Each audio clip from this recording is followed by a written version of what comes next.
As an old joke goes, if my father were here, he'd say thank you. If my mother were here, she'd say, who are you talking about? Look, folks, let me begin by saying I wish every American could walk down this alley with me to see and talk to the people who've been devastated. Just talk to them. None of them were shouting or complaining. Every one of them were thanking me as if it was something special. I mean it sincerely, that I was here, and hoped that we'd be able to do something. This is America, where I'm standing right now. These are the people, whether it's in Scranton or Claremont or anywhere around the world, the country, who built this country. And it's about time we step up. They're always the first ones that are hurt and the last ones that are helped. But that's not going to happen this time. The group I have standing with me, led by Chuck Schumer, and your Congresswoman, is this your district? Grace Meng. Oh, it's Grace's district. No, it's I want to thank her personally for her gumption, the way she's fought and hollered and fought so hard for all the people in this alley. I really mean it. Thank you, thank you, thank you. But that goes for everybody here. And look, folks, you know, I want to thank Governor for and Leader Schumer and Kristen, I should say Senator Gillibrand, and Congresswoman Ming and Maloney and Meeks and Mayor de Blasio for being here. You know, it's not, how can I say this? Sometimes some very bad things happen that have a tendency to bring out the best in a people and a country. And I think what people are seeing across this country, from the wildfires in California and the far west, which I'm heading to in a couple days, all the way to down in Louisiana in the Gulf, where I was a couple days ago, to New Jersey and Pennsylvania to a lesser extent, Delaware to a lesser extent, and New York, people are beginning to realize this is much, much bigger than anyone was willing to believe. And a whole segment of our population denying this thing called climate change. Right. But I really mean it. Sometimes my mother used to say, out of everything bad, something good will come if you look hard enough for it. Well, I think we've all seen, even the climate skeptics are seeing that this really does matter. And it's not just whether or not people who are just trying to get by in these homes, in these alleys here, working their butts off, do well.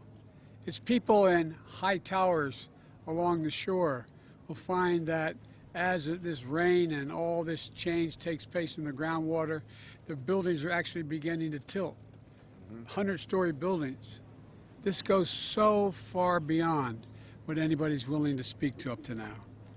We just finished surveying some of the damage in the neighborhood here in Queens, and earlier today we were in the Raritan Valley in New Jersey, which also got badly, badly hit. Walking these neighborhoods, meeting the families and the first responders, seeing how folks are doing after this destruction and pain and another devastating storm is an eye-opener. The people who stand on the other side of the fences who don't live there, who are yelling that we're talking about interfering with free enterprise by doing something about climate change, they don't live there. That's right. They don't live. They don't understand. And you know, last week, right here, in so many other communities, these waves crashed through the streets here, testing the aging infrastructure and taking lives. More lives were taken here than down in Louisiana. Let me say that again. Wow. They had over 20 inches of rain. They had 178 mile-an-hour winds, gusts, and more lives were taken here than down in Louisiana. And you know, you all saw the harrowing images of stories and families trapped in flooding basements and struggling to survive. Well, you didn't have to just go along this valley. Talk to the people. I'm sure the press has done that. My message to everyone grappling with this devastation is, we're here, we're not going home till this gets done. Well, I really mean that. We're not leaving. We're going to continue to shout as long as it takes to get real progress here. Folks, and we have to take some bold action now. Yes. To tackle the accelerating effects of climate. If we don't act now, I'm going to be heading, as Chuck knows, as the Senator knows, I'm going to be heading from here to Glasgow in Scotland for the COP meeting, which is all the nations of the world getting together to decide what we're going to do about climate change. And John Kerry, the former Secretary of State, is leading our effort putting together. We are determined that we are going to deal with climate change and have zero emissions, net emissions by 2050. By 2020, make sure all our electricity is zero emissions. We're going to be able to do these things, but we've got to move. We've got to move.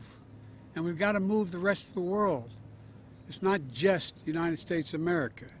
And so, folks, this summer alone, communities with over 100 million Americans, 100 Americans call home, have been struck by extreme weather. 1 in every 3 Americans has been victimized by severe weather. The hurricanes along the Gulf, the East Coast, up through this community, and I saw the human and physical costs firsthand, as I said, in Louisiana. But Governor, you called, Phil Murphy, so many of the leading, Governor Murphy, so many leading with urgency and action are said, enough, enough. And there's not a single request I'm aware of, there may be something, that we haven't signed off on. We haven't signed off yet. And here's the deal. The New York Fire Department, the New York Police Department, the Sanitation Department, and other first responders, they're leading with incredible courage. 2 linemen have been killed trying to make sure we have. And folks, the evidence is clear. Climate change poses an existential threat to our lives, to our economy, and the threat is here. It's not going to get any better. The question, can it get worse? We can stop it from getting worse. That's right. And when I talk about building back better, and Chuck is fighting for my program, our program on the Hill, when I talk about building back better, I mean you can't build to what it was before this last storm. You got to build better so if the storm occurred again, there would be no damage. There would be. But that's not going to stop us, though, because if we just do that, it's just going to get worse and worse and worse, because the storms are going to get worse and worse and worse. And so, folks, we got to listen to the scientists and the economists and the national security experts. They all tell us this is code red. The nation and the world are in peril. And that's not hyperbole. That is a fact. They've been warning us the extreme weather would get more extreme over the decade, and we're living in real time now. Or we can look around the wreckage and the ruins and the heartbreak from so many communities to feel it. Just don't understand. You can feel it. You can taste it. You can see it.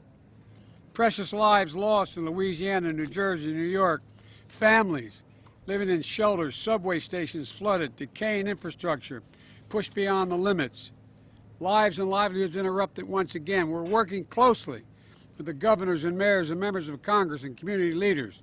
On Sunday, I immediately approved the disaster declaration of Governor Hochul to rush federal assistance to where it was needed here. FEMA is working intensively with state and local officials, assessing the damage and mobilizing resources. One of the things I want to thank Chuck for as leader of the Senate. He has helped mobilize state, local, and federal. When they're all working together, that's when things happen positively. The Health and Human Services Secretary is working with the state to ensure folks on Medicare and Medicaid get the emergency care they needed. They're going to make sure it's equitable so that the hardest hit, including lower income folks, communities of color and the elderly and the most vulnerable, get help and get it first. They are the ones in the greatest need. And there's much to be done, and we're working around the clock on all these critical needs and areas. Look, I say to anyone can hear this or if this is broadcast, if you need help, please go to disasterassistance.gov or call 1-800-621-FEMA, 1-800-621-3362. We can get you help now. We can get you help now. And I know these disasters aren't going to stop. They're only going to come with more frequency and ferocity. And as I said, I'm working in Congress to pass two important pieces of legislation that this man here is honchoing through the Congress for me. The bipartisan plan to modernize our physical infrastructure, our roads, our bridges, our power transmission, our distribution lines. How many bridges I just went through in New Jersey that have been overflown by the river. The river's gone higher than the bridges, having done damage to them. My Build Back Better plan with key investments in to fight climate change, cutting emissions, and make things more resilient. Each dollar we invest, every dollar we raise, a city block by 2 feet, flood-proof power stations, sanitations, reduction in the buildup of kindling in our forest, installing electrical lines underground rather than overhead, saves us $6 for every single dollar we spend to do those things. Because the next time disaster strikes, the flood is contained, the fire doesn't spread as wisely, and power stays on. Not to mention those investments save lives, homes, and create good-paying union jobs. Yay. I hosted 56 heads of state in Washington. And I pointed out, we're talking about climate change. And I said, I think of one word when I think of climate change: jobs. Good paying jobs. Each of these things requires a good paying job, not $7 or $12 or $15, but $45, $50 an hour plus health care.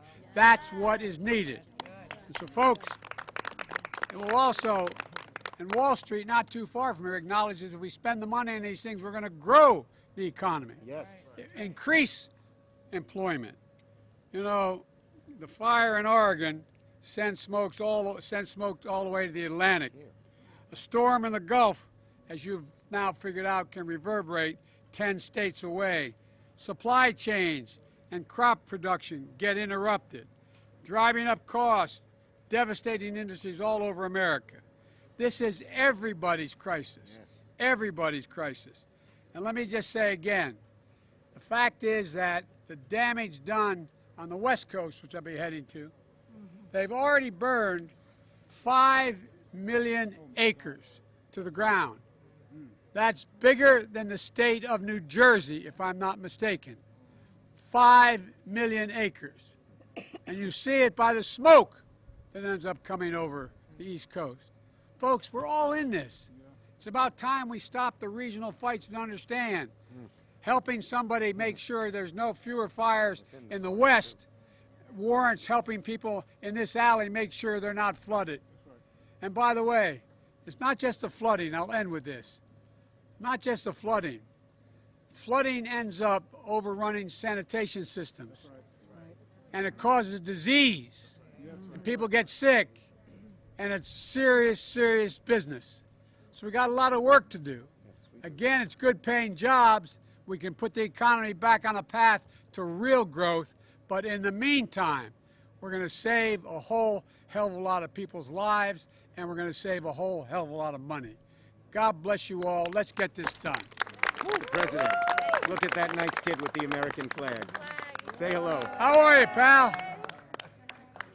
What's your name? You can't hear us. How old are you? 7. Oh, you're getting old. Is that nice? And by the way, the neat thing about America, every time we end up with a problem, going into a serious circumstance, we come out better than we went in. That's because we're so diverse. That's America. Be proud of it. Thank you.